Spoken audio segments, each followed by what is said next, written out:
Vous venez dans un ministère, il y a un ministre, vous êtes des inspecteurs des finances, vous débarquez dans un ministère qui est géré.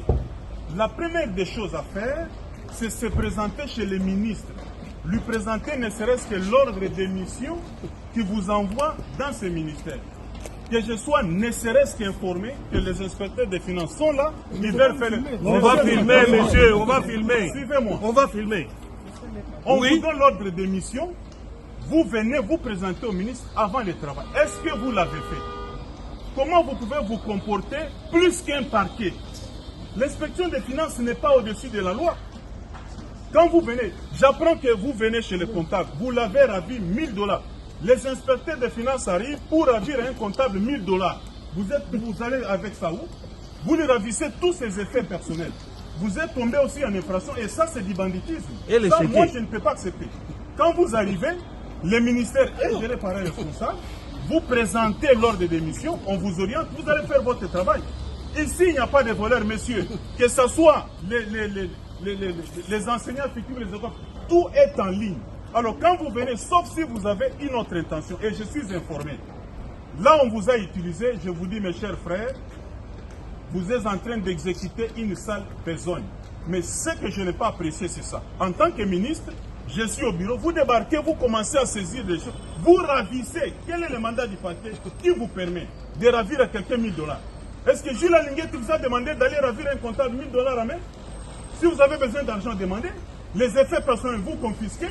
Vous demandez à un service, pour qu'il y ait dépenses, il faut votre autorisation. Est-ce qu'il y a un problème? Dites-moi un peu. Là, il y a un problème. Un inspecteur des finances n'est pas aussi au-dessus de la loi. Vous n'avez pas appris qu'il y a eu un détournement ici pour faire ce que vous faites là et vous commencez à faire du théâtre et vous avez exagéré.